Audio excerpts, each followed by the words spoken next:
Hai semua, welcome to Delia Khadina YouTube channel. Kali ini kita akan belajar fisika ya, khususnya materi jenis-jenis pada pemuaian.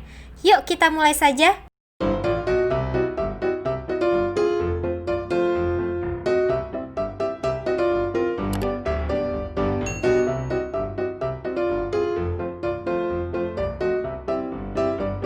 Pemuaian adalah bertambahnya ukuran benda yang terjadi karena kenaikan suhu zat.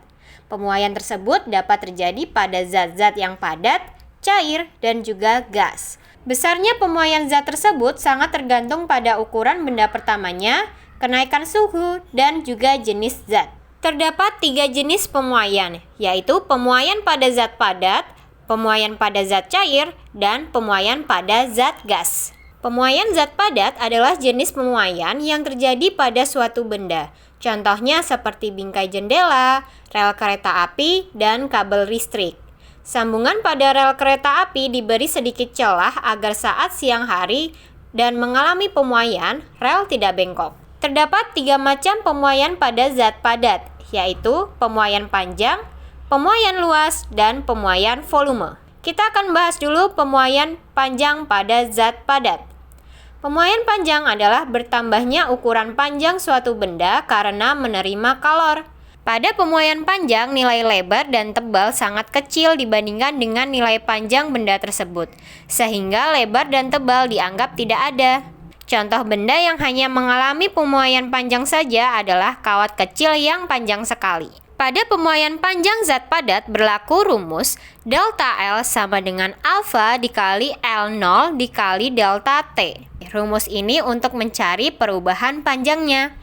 Sedangkan jika kita ingin mencari panjang akhirnya, kita dapat gunakan rumus L sama dengan L0 dikali 1 ditambah alfa dikali delta T. Nah, delta L ini adalah perubahan panjang, yaitu panjang akhir dikurangin panjang mula-mulanya. Sedangkan delta T ini adalah perubahan suhu, yaitu suhu yang akhir dikurang suhu mula-mulanya. Sedangkan pemuaian luas pada zat padat adalah pertambahan ukuran luas suatu benda karena menerima kalor. Pemuaian luas terjadi pada benda yang mempunyai ukuran panjang dan lebar, sedangkan tebalnya sangat kecil dan dianggap tidak ada. Contoh benda yang mempunyai pemuaian luas adalah jendela kaca rumah. Pada pemuaian luas zat padat dapat kita gunakan rumus delta A sama dengan beta dikali A0 dikali delta T. Sedangkan jika kita ingin mencari luas akhirnya, kita dapat gunakan rumus A sama dengan A0 dikali 1 ditambah beta dikali delta T. Beta ini adalah 2 kalinya dari alfa atau 2 kalinya dari koefisien muai panjang, dan beta ini adalah koefisien muai luasnya. Selanjutnya, pemuaian volume pada zat padat. Pemuaian volume adalah pertambahan ukuran volume suatu benda karena menerima kalor.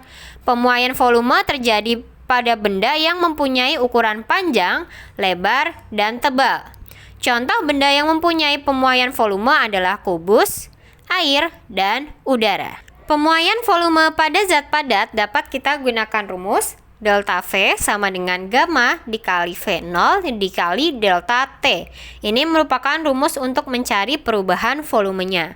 Sedangkan jika kita ingin mencari volume akhirnya, dapat kita gunakan rumus V sama dengan V0 dikali 1 ditambah gamma dikali delta T. Dengan gamma ini adalah 3 kalinya alfa atau 3 kalinya koefisien muai panjang. Sedangkan gamma ini adalah koefisien muai volumenya. Berikut ini daftar beberapa koefisien muai panjang pada beberapa jenis zat. Ada aluminium dengan koefisien muai panjangnya yaitu 24 kali 10 pangkat minus 6 per Celsius. Ada juga kuningan dan perunggu, tembaga, kaca biasa, kaca pirex, timah hitam, baja, invar, dan juga besi. Jadi kalian bisa melihat koefisien muai panjang dari daftar ini ya. Selanjutnya kita akan membahas pada jenis pemuaian yang kedua, yaitu pemuaian pada zat cair. Pemuaian pada zat cair tidak melibatkan muai panjang ataupun muai luas, tetapi hanya dikenal sebagai muai ruang atau muai volume saja. Semakin tinggi suhu yang diberikan pada zat cair, maka semakin besar muai volumenya. Pemuaian volume zat cair terkait dengan pemuaian tekanan karena peningkatan suhu. Titik pertemuan antara wujud cair, padat, dan gas disebut dengan triple point.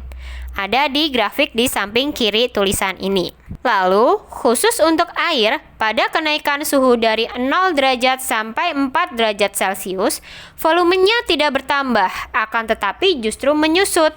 Pengecualian ini disebut dengan anomali air. Oleh karena itu, pada suhu 4 derajat Celcius, air memiliki volume terendah. Pada suhu 4 derajat Celcius, air menempati posisi terkecil, sehingga pada suhu itu air memiliki massa jenis terbesar.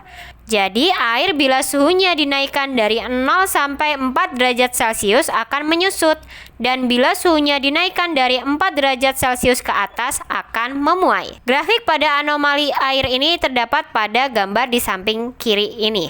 Pemuaian volume pada zat cair menggunakan rumus yang sama dengan pemuaian volume pada zat padat. Berikut ini adalah daftar koefisien muai volume pada beberapa jenis zat pada suhu kamar. Terdapat air yang koefisien muai volumenya 0,21 kali 10 pangkat minus 3.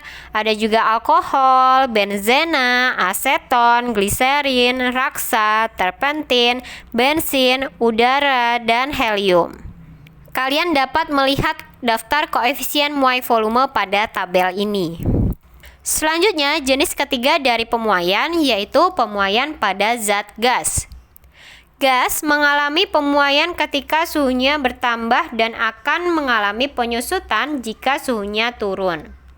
Pada pemuaian zat gas tidak dikenal muai panjang dan muai luas, yang ada hanyalah muai volume gas tersebut.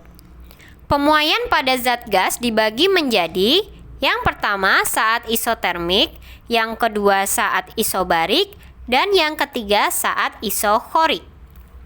Sebelum lanjut ke jenis-jenis pemuaian pada zat gas, kita harus pelajari dulu konsep umum pada pemuaian zat gas. Terdapat persamaan umum gas ideal, yaitu P dikali V sama dengan N dikali R dikali T. Jika R-nya 8.314 Joule per kilomol Kelvin, apabila tekanan dalam Pascal atau Newton per meter persegi, dan volume dalam meter kubik, dan jumlah mol dalam Ki-mol. Tetapi jika R-nya dalam 0,082 liter atm per mol Kelvin, apabila tekanannya dalam atm, volumenya dalam liter, dan jumlah molnya dalam mol. Jadi di sini untuk satuan tekanan, volume, suhu itu mengikuti juga R yang dipakai. Oke, kita mulai dari pemuaian pada zat gas pada saat isotermik. Pemuaian gas pada suhu tetap berlaku hukum Boyle yang menyatakan bahwa gas di dalam ruang tertutup yang suhunya dijaga tetap, maka hasil kali tekanan dan volume gas adalah tetap. Jadi arti isotermik ini adalah suhunya tetap. Rumus yang digunakan pada saat isotermik adalah P1 dikali V1 sama dengan P2 dikali V2. Jadi hasil kali tekanan dan volume pada keadaan 1 sama dengan hasil kali tekanan dan volume pada keadaan 2. Selanjutnya, pemuaian pada zat gas pada saat isobarik. Pemuaian gas pada tekanan tetap berlaku hukum Gay-Lussac, yaitu gas di dalam ruangan tertutup dengan tekanan dijaga tetap, maka volume gas sebanding dengan suhu mutlak gas. Jadi arti isobarik ini adalah tekanannya tetap. Rumus pada saat isobarik adalah V1 per T1 sama dengan V2 per T2. Selanjutnya, pemuaian pada zat gas pada saat isohorik. Pemuaian gas pada volume tetap berlaku hukum Boyle-Gay-Lussac, yaitu jika volume gas di dalam ruang tertutup dijaga tetap, maka tekanan gas sebanding dengan suhu mutlaknya. Pada saat isohorik digunakan rumus P1 per T1 sama dengan P2 per T2. Jadi perbandingan tekanan dengan suhu di keadaan 1 sama dengan perbandingan tekanan dan suhu di keadaan 2. Yuk kita lanjut ke soal latihan. Soal nomor 1. Sebuah batang aluminium memiliki luas 64 cm. Jika batang aluminium tersebut dipanaskan mulai dari 0 derajat Celcius sampai 30 derajat Celcius, berapakah perubahan luasnya setelah terjadi pemuaian? Soal nomor 2. Gas dalam ruang tertutup mempunyai tekanan 1 cmHg atau bisa juga disebut ATM. Jika kemudian gas tersebut ditekan pada suhu tetap sehingga volume gas menjadi setengah volume mula-mula, berapa tekanan gas yang terjadi? Selamat mengerjakan, sampai bertemu di video-video selanjutnya. See you!